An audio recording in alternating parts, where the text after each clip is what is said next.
Dan di bawah meja ini saya juga menitipkan hadiah untuk calon bayimu.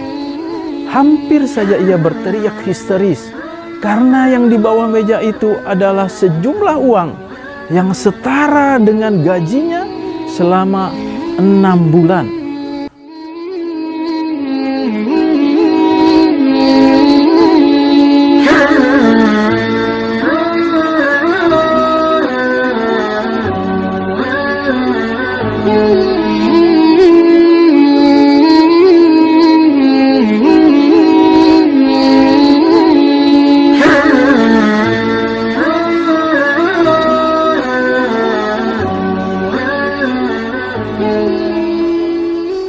Bismillahirrahmanirrahim. Assalamualaikum warahmatullahi wabarakatuh. Subhanallah wa bihamdihi, subhanallahil azim, adada khalqihi wa ridha nafsihi wa zinnata arsihi wa midada kalimatihi. Asyhadu an la ilaha illallah wa asyhadu anna Muhammadan abduhu wa rasuluh. Allahumma salli wa sallim ala sayyidina Muhammadin wa ala alihi wa sahbihi ajma'in. Saudara yang berbahagia, seorang wanita kaya raya berdiri di tepi jalan akibat mobil kendaraannya yang rusak dan tak mampu berjalan. Berulang kali ia memberi tanda dengan tangannya, namun tak ada satupun yang berkenan untuk menyinggahinya. Waktu terus berlalu dan rintik hujan mulai menetes jatuh. Dan hatinya semakin cemas karena gelap mulai bergerak. Hingga tiba-tiba saja sebuah mobil tua yang dengan susah payah berhenti tepat di sisi sang nyonya nan kaya raya itu. Di belakang kemudi tampaklah sesosok pemuda berkulit gelap. Wanita itu menatapnya dan juga menatap mobil tuanya. Wanita itu agak ragu dan sungguh ragu. Apakah ia ikut menumpang atau tetap menunggu di tepi jalan yang sudah mulai gelap itu? Nyonya kaya itu bimbang dan ragu. Pasalnya, ia mengira segenap manusia karena akan mengetahui kekayaan dan harta bendanya. Tapi akhirnya ia putuskan untuk menaiki mobil tua itu dan menumpanginya. Dalam perjalanan itu, sang nyonya kaya menanyakan nama dan pekerjaan anak muda itu. Anak muda yang tampak payah dalam kemiskinannya menjawab, "Namaku Abdullah dan pekerjaanku adalah taxi driver," katanya. Wanita itu sedikit lebih tenang karena ia sebelumnya telah mengutuk diri, agak menyesal dan buruk sangka seawal tadi. Sekarang ia betapa anak muda itu melihat seperti penuh adab. Hingga bahkan ia tak melirik sedikit pun padanya. Singkat cerita, mereka pun tiba di kota. Di dalam hatinya, sang nyonya kaya itu pun telah berniat akan memberikan seberapa besar pun upah jika pemuda ini meminta.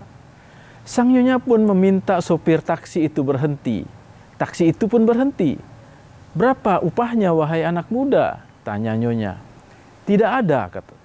"Mana mungkin, engkau telah menolongku dan engkau telah mengantarkanku dengan selamat." Abdullah anak muda ini tersenyum saja.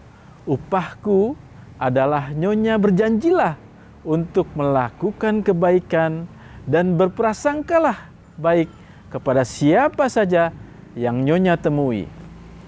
Abdullah sopir taksi itu pun berlalu. Ia meninggalkan sang nyonya dalam kebisuannya. Di dalam keterkejutan jiwanya, sang nyonya yang kaya raya itu melangkahkan kakinya di depan sebuah kafe kecil. Langkahnya pun terhenti. Ia masuk ke dalam dan bertanya kepada seorang pelayan wanita. Ia memesan kopi hangat. Sang pelayan pun sejurus kemudian datang, menyajikan secawan kopi panas untuk sang nyonya itu. Sang nyonya memandang pelayan wanita itu tampak lelah dan payah sekali karena ia melihat perutnya tampak besar dan membuncit. Anda tampak sangat lelah. Kenapa? Tanyanya. Lalu pelayan itu tersenyum dengan susah payah. Waktu persalinanku sudah hampir tiba, Nyonya. Mengapa Anda tidak cuti dulu? Anda tidak rehat sejenak? Saya harus menabung, Nyonya, untuk biaya persalinan bayiku. Sang Nyonya itu mengangguk pelan. Secawan kopi panas itu pun selesai. Sang Nyonya membayar kopinya. Sang pelayan membawa uang itu ke kasir untuk mengambilkan bilnya. Karena uang itu setara dengan 10 cawan kopi, maka ada kembalinya. Tapi ketika kembali ke kursi Nyonya, Nyonya itu telah tiada. Lalu ia bingung, kemana ini Nyonya? Setelah tengok kanan kiri, tak menemukan Nyonya tersebut.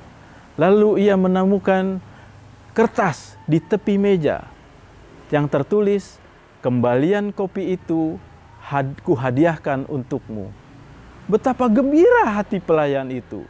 Ia membalik kertas itu untuk kembali menemukan sebaris kalimat lain. Dan di bawah meja ini, saya juga menitipkan hadiah untuk calon bayimu. Hampir saja ia berteriak histeris, karena yang di bawah meja itu adalah sejumlah uang yang setara dengan gajinya selama 6 bulan. Air matanya tak mungkin lagi dibendung. Ia bergegas pergi, meminta izin dari kerjanya. Ia pergi mendahului angin. Suaminya pun harus tahu kegembiraan ini. Suami yang jiwanya galau sepanjang hari memikirkan kelahiran bayinya dan tentu untuk biaya kelahirannya. Ia masuk menerobos pintu rumahnya, memanggil-manggil sang suami yang terkejut dan terheran atas kepulangan di waktu yang tak biasanya. Apakah sudah waktunya melahirkan istriku ini? Pikir sang suami. Tapi istrinya memeluk erat, suaranya berbaur bahagia dan haru. Lalu ia berkata, bersyukurlah Abdullah, akhirnya Allah memberikan jalan keluarnya.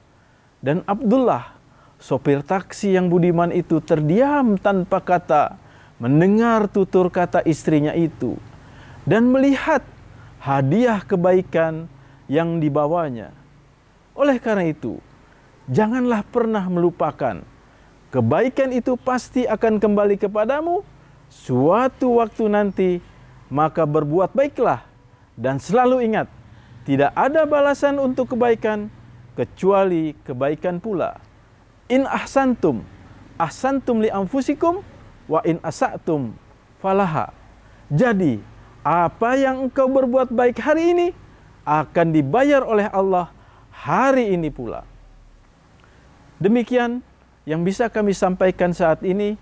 Kami tutup dengan hadis riwayat Muslim yang artinya, orang yang menunjuki kepada suatu kebaikan, maka baginya pahala seperti pahalanya orang yang melakukan kebaikan itu. Sampai jumpa di lain kesempatan.